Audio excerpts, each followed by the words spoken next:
Size হয়েছে না কাটা, সুন্দর দেখা যায় আবার।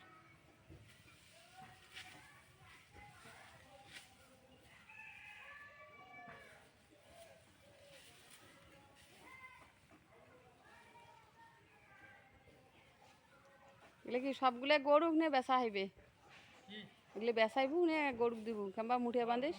হ্যাঁ সব গরু ও এলে বেসাই মুই তো কাং বেচাবো মানে হ্যাঁ বেচাও বেচাও টাকা পাবো, রহমান সহ যায় বেচাও। এদিক দে একটা হাই, একটা হাই দে। হাই দিলে তো মানুষ বুঝবে। হ্যাঁ কামলা